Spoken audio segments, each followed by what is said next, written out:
On the shores of Irondequoit Bay, here we are at Seabreeze Amusement Park, the fourth oldest amusement park in the United States. It's been family owned and run since it was created. Originally, it was in the possession of the Long family. George Long, as we're going to see in a little while, created some pretty amazing stuff at the park, and it's now in the hands of his family of in-laws, the Norris family. It's not a huge park, but it has a lot of interesting stuff in it, and it's one of my favorite stops in the northern New York area. The park is located in Rochester, and it basically sits at the mouth of Lake Ontario. So it's not really a sea breeze, it's more of a lake breeze. But let's go inside. And as you can see, lots of beautiful plantings, nice landscaping, very clean park, very family oriented. Now, the park has two directions we can go from here. We can go left, or we can go right. And on the right here, it's pretty much a dead end, so we're going to start off in that direction.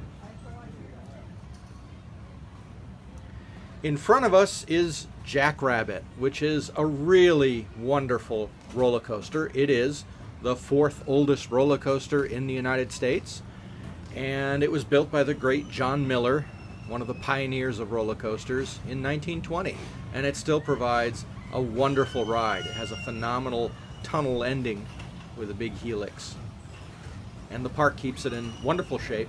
And as you can see, it's still run. You can see the guy up there. It's run with the original handbrakes. It's very unusual to find that in a roller coaster these days. But that's it. You have the Jackrabbit. You have Bear Tracks, which you can see in front of us. That's the kiddie coaster.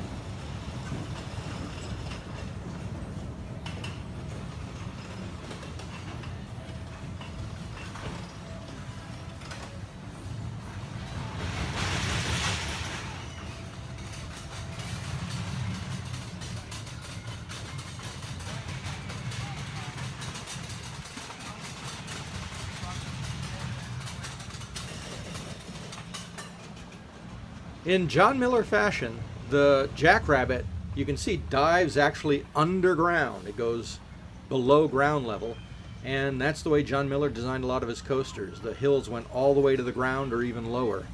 So lots of big camelback hills, a lot of dips, a lot of airtime, a lot of fun. Over on the left you can see the Tilt-A-Whirl, and there's Time Machine, which was a new ride when we were there. And in front of us is the Seabreeze Flyers, standard flying scooter ride, and those scooters go really high. So we're going to progress down through the park here. As you can see, really nice theming on Time Machine. And that's one of the things I love about this park. They take a lot of care in how rides are installed, so they fit in an attractive way. They're not just plopped on the midway. Over on the right is the entrance to the Seabreeze train, the scenic train they call it. And the train cars themselves are pretty whimsical. You can just catch the top of them as it goes by there. If you're interested in seeing more of that, there's another video on my channel of just the train. Now in front of us is the back of the main stage, and these are acrobats from Quebec, and they're performing a show called Cirque du Sol. So it's an interesting French pun there, because Cirque du Soleil, which is all over the world, is basically Soleil is stars, Sol is sun, so instead of Cirque du stars, it's Cirque du sun. That looks like fun. So this covered area we're under now, it's actually really nice in a rainstorm because you have a dry place. And there are all games along here and food. In front of us there is the Screaming Eagle, which is a nice spin and barf ride. And over here on the left is basically a little grill, and they do serve veggie burgers, so if you're a vegetarian, there's something for you. In front of us in the distance, you can see the Spring, which is their drop tower ride. Notice the wave swinger out there. We'll be coming around to that section in a minute.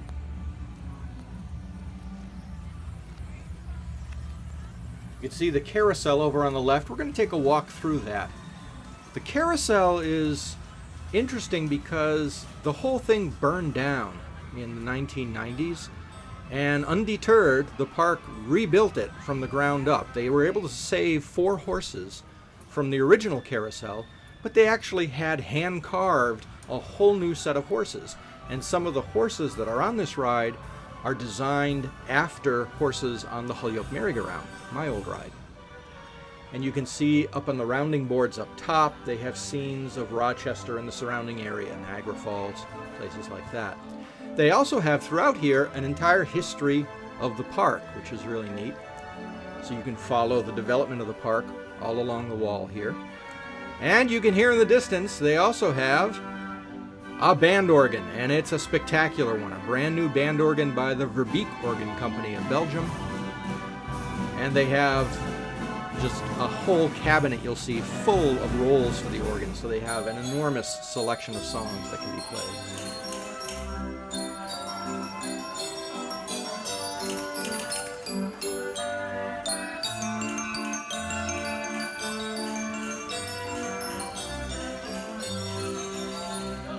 And this is unique to the park. They're famous for their rocking chairs in their carousel pavilion. They've had those before the fire, and they put them back there after the fire, so people can just sit and relax and listen to the band organ and watch the carousel.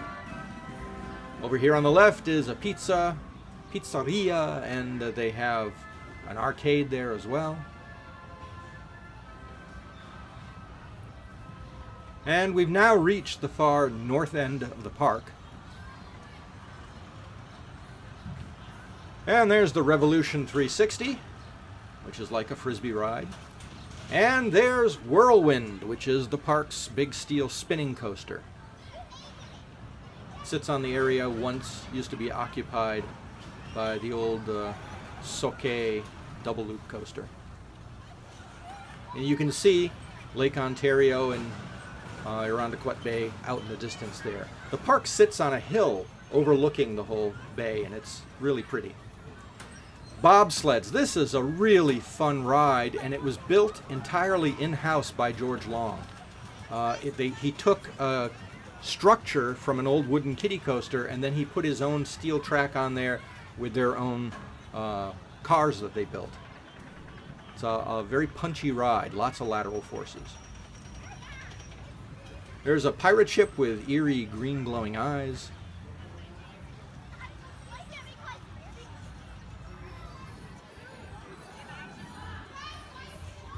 And there's the Music Express. You'll notice that most of the rides in the park that you've seen so far are for people of all ages. Some of them are more spin and barf, like the teacups. Kids will like more than adults, but most of the rides adults and kids can do together. Now what we're coming up on here in front of us is an actual kiddie land. There's a whole area that is mainly for little kids, and they have some nice rides in there. Off to the left here, and also next to the bobsled, is the path to get to the picnic areas. There's a bumper car arena, and here's the kiddie land.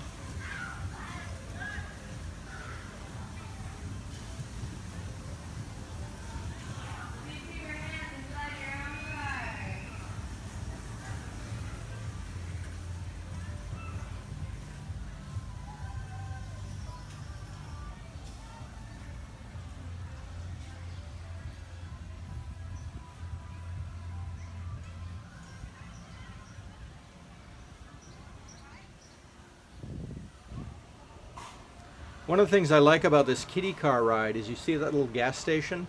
It actually has a hose going across the track, so when the car goes over it, it rings the bell like it used to do in old gas stations. It's a nice touch. So there's the wave swinger on the left, and in front of us is the log flume, and this log flume is wonderful. It's, again, a homemade log flume with a unique box concrete trough. And you do get really wet on this one. There's chicken and fries, but they also have fresh squeezed lemonade there. That's really good. Interesting design of the wave swinger.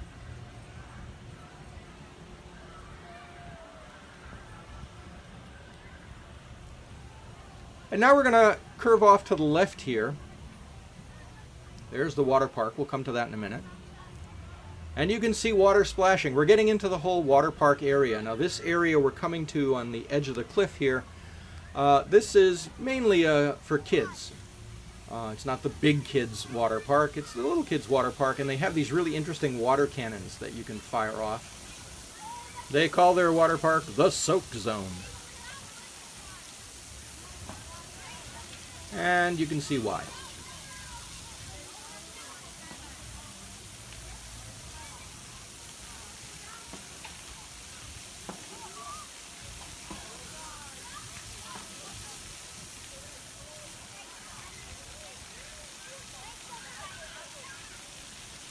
That big empty space you can see off in the distance is the east parking lot. There's a parking lot directly in front of the park. There's actually another parking lot alongside the structure of the Jackrabbit.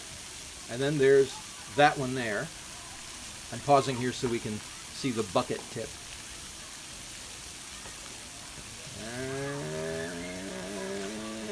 And there it goes. That's a lot of water. But this parking lot here does get filled up. The park can get very busy. As you can see, the clouds were pretty thick the day we were there, so it wasn't a huge crowd. But that little building there, that's the entrance from the east parking lot. It's a ticket gate there. So let's keep walking on through the big water park.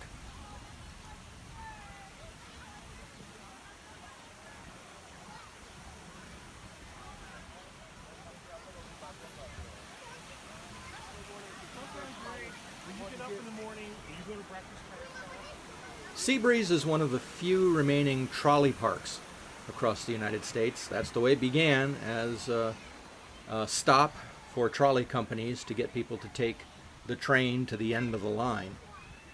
The trolley company formally opened the park in 1879, and the rides began to get built up in 1900. And, you know, Jackrabbit was added in 1920, and that's when it officially became an amusement park. So that's the formal entrance to the big area of the water park. You have the bathhouses over here and lockers. There's also a little grill over here.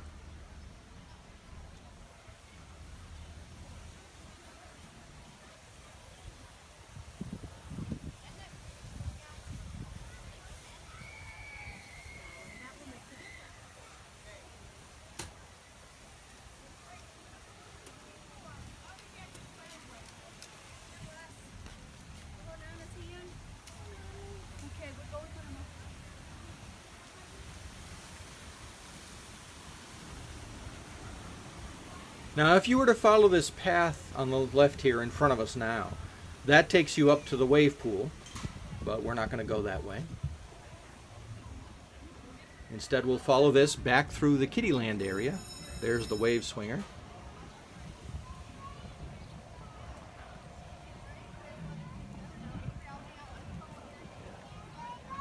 And the flume, once again, is on our left there.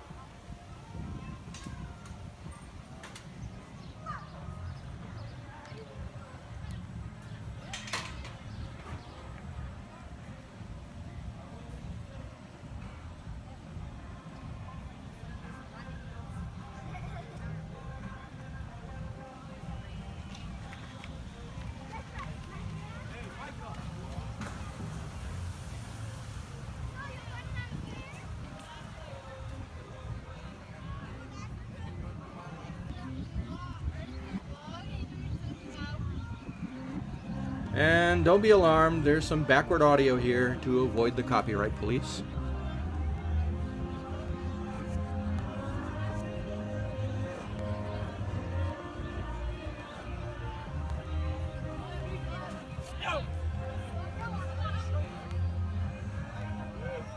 And you can see the train station there on the left.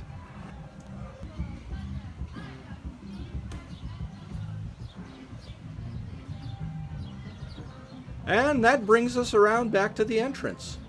So as you can see, it's not a very large park at all, for, grandparents with small children. It's a great little place to stop. Or for parents with children, it's a great place to stop. Wonderful family atmosphere. People are friendly. Food is good. And there's a lot to do. You can easily spend a day here and have a good time. So if you're in the Rochester area, and as I said in my Darien Lake video, there's plenty to do in the upstate New York area. This is a wonderful stop off of Interstate 90. It's just a short distance into Rochester. So stop by and say hello to Seabreeze Amusement Park in Rochester, New York.